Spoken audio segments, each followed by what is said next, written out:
Coming up next, we have, this is going to be a wild one. It is a Massacre on 34th Street fight, but at 541 Mantua Avenue. It can't just be a Massacre on Mantua Avenue? Yeah, but it doesn't have the same ring to it. It doesn't. Sure, I guess. We have one more match, and we're going to take a very brief intermission. The following is the four-way Massacre on 34th Street fight. It is for the Monster Factory Middleweight Battalion. I guess you have to have 34th Street for that Christmas magic. Of course.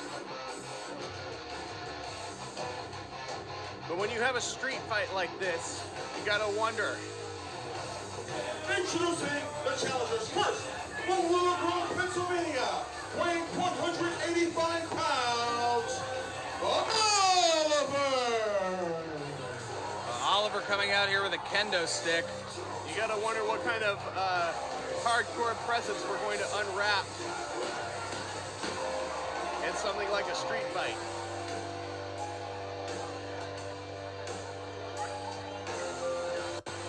So we talk about the change we've seen in Oliver from his time with the Ollie Rock Connection to No Colors, Just Brothers with Daniel Alexander. Where have you seen this attitude taken, Ferran? I don't know, but whatever it is, it certainly, as you noted, derailed the Ollie Rock Express. And this is a side of Oliver I can't say that I've seen before, and I've sat with him here at the commentary booth for a few months.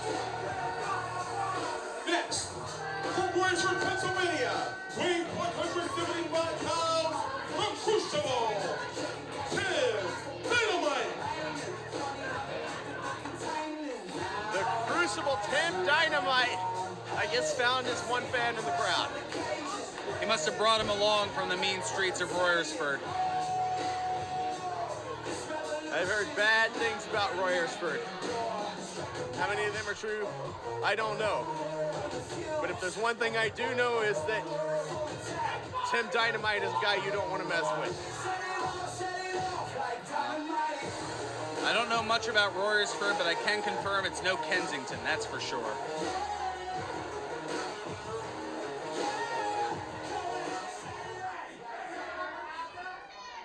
I think Ollie wants to get started with the kendo stick beatings already.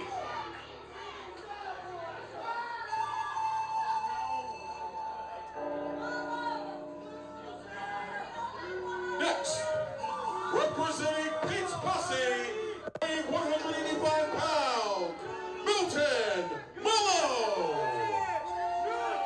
And you notice no Pete Carter with him. All that can do is potentially confirm that Cowboy Pete might have gotten snatched. That's a horrible way to start your holiday.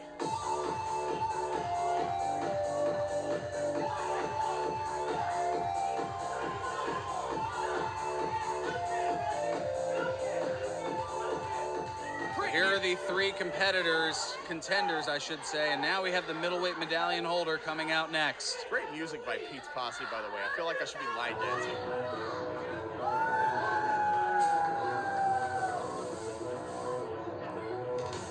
Hey, I'm not going to yuck your yum. This time, anyway.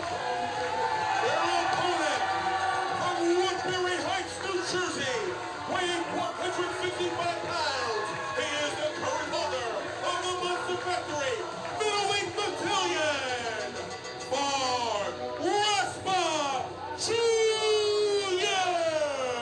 You know, Ferran, I said just last night, I don't think I have ever heard a packed arena make as much noise as I heard a packed Monster Factory make for Marc Raspa Jr. And Raspa wasted no time. Right after Oliver, you remember the beatdown. If you were watching TRL last night, that Oliver gave to Marc Raspa, and you know vengeance is on his mind as he launches a standing frog splash onto Milton.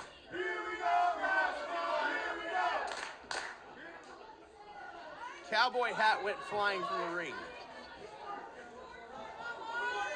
And now Raspa looking under the ring for, I don't know if that's another kendo stick or if that's the one that, oh no, it is a different one. I bet you it hurts all the same, and Oliver is in prime position, and Tim Dynamite just gave...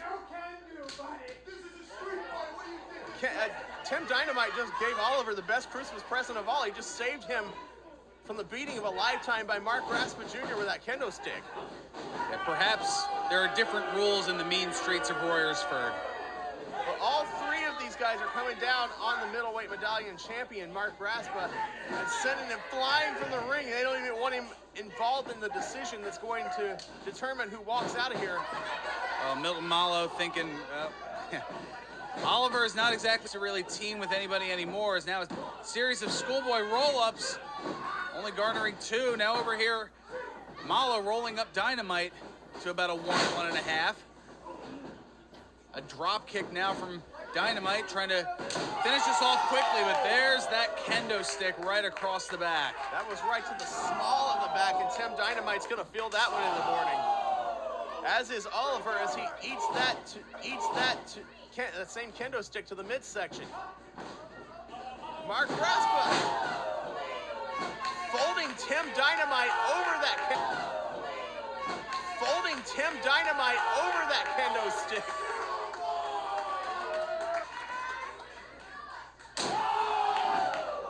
Well, Oliver wanted in on this. Careful what you wish for, because now he remembers that. He remembers every bit of it as he swings on Oliver yet again.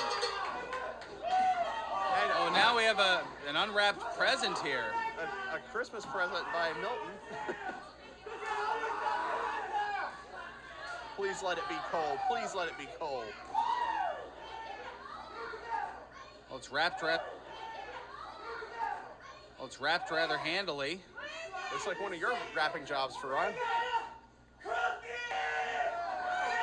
It's a holiday cookie sheet. I guess the cookies are inside. These are inside. Oh, that was, I think it's hard plastic. Cookie sheet, of course, a Hallmark website. And Milton just got that cookie sheet kicked right in his face. What are we gonna put Santa's cookies on now? I guess an old-fashioned paper plate will have to do. Just don't forget the milk. Better at least make it Chinette. I think we have another Christmas present coming out from underneath the ring.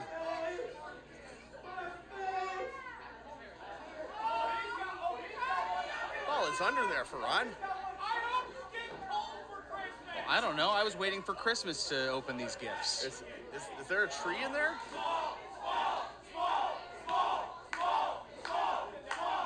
That's a tree ornament, a bell?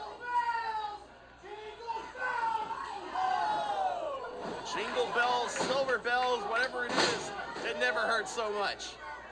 Either way, Tim Dynamite is jingling them all the way to 3 opponents here, Milton Malo, Oliver, and Marc Raspa Jr. Is he going to jingle his way to being the new middleweight medallion champion? And with the Christmas appropriate Tiny Tim chant, he got distracted and ollie with a not so festive chair shot right there to the back of Tim Dynamite. We saw. No. Ollie knows what he's doing with this chair. And, oh! Payback from last night. A deep low blow by Raspa. This is a massacre on 34th Street. Street fight. It's all legal. Raspa right with a forearm to Oliver's olives. That's one way to put it, Ferran. Probably the way that we'll actually make television. And Raspa. I've been doing this broadcast thing for a while. I know where the line is. Don't worry. I don't think Raspa cares where the line is because we have a door. Foregoing the line and just opening the door to his own path here is Marc Raspa Jr. with a door set up in the corner. If he's not careful, that might be somebody else opening the door to a new middleweight medallion champion. And a counter to the spear. Raspa had his sights set on Oliver, leaned up against that door. Milton with a big interception. And now here comes Pete's posse. Okay, well, I guess we have confirmation that Pete is okay. So the posse now involved here. That is a plastic table. It's not a conventional table that you usually see in a wrestling match, is it, Farhan? I mean, anything goes here. This is a Massacre on 34th Street fight, but at 541 Mantua Avenue. And Well, I think they're we're- putting Christmas lights on the table. Have you ever been stabbed by a Christmas light before, Farhan? They hurt really bad. I can't say I have. I've been hooked by a Christmas ornament, but that's about as close as it gets. And now Oh, don't give Raspa them scooped ideas. up here. But Raspa out of the clutches of the Italian tank there. Super kick on Isaac Taylor. Oh, and now he's wrapping Cowboy Pete Carter up with Isaac Taylor with the Christmas lights. Don't hurt Pete Carter, he's fragile. What a decoration. Now you just need to plug it in. Oh, no. Is he actually going to plug it in? Don't plug I it was in. joking. Don't do Wait this. a minute. That's electricity. Raspa struggling with, oh! He's electrocuting them.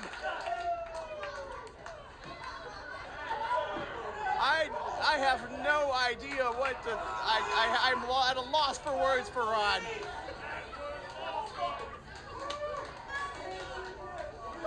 What the hell did I just see? I have no idea, but I think the Italian tank is in trouble here. Tim Dynamite holding the foot. The Italian Oliver and tank is Raspa wobbling. working together in the tank. Through the table.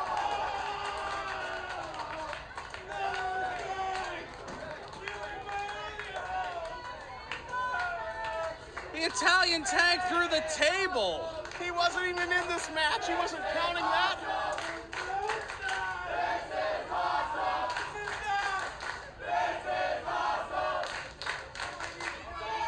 We've seen Pete's posse decorated like a Christmas tree. We've seen the Italian tank, who's not even in this match, go through a table.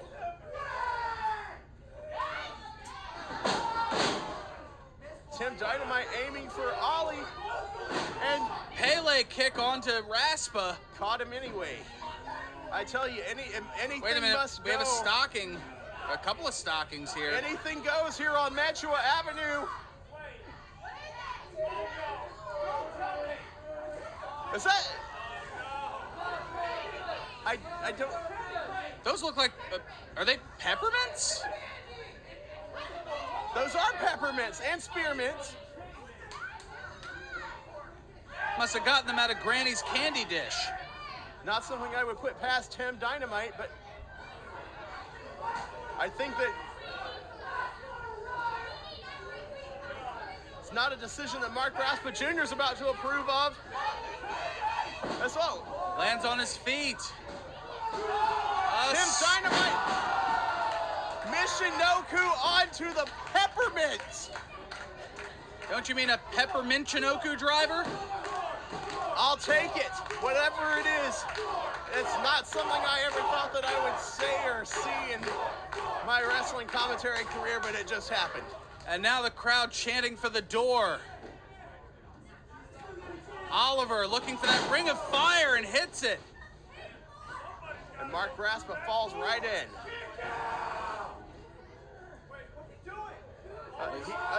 Oliver, I think. Oliver could have had the victory in the middleweight medallion, but wants to put Raspa through Hesitating. that door.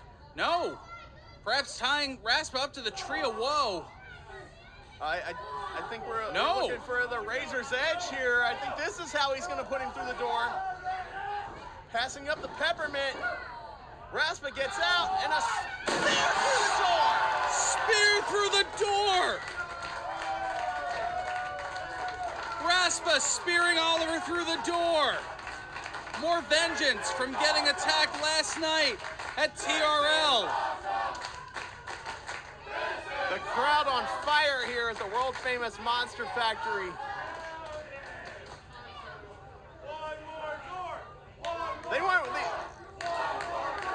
They're crazy. They want one more door. Well, they better put some of those donations in if they want more doors. Raspa dragging him and pinning him in the peppermint. And there's the 3 retains. count. Ladies and gentlemen, the official time, 10 minutes, 51 seconds. The winner of this bout, and still holder of the Monster Factory Middleweight Battalion, Marc Raspa Jr. We came into this expecting chaos, carnage, absolute insanity. I don't know about you, Farad, but that exceeded every expectation I had for this. Right you are, Skyler. We certainly got that and more. Cowboy Pete Carter looking, dare I say, shocked. Marc Raspa Jr. is handing something out in the front row there. He's in a festive giving mood after getting the Christmas present of retaining. Looks like some various Christmas cards here to some of the fans in the crowd. Throwing these mysterious envelopes. But don't forget, we have so much more still to come here at One Last Fight.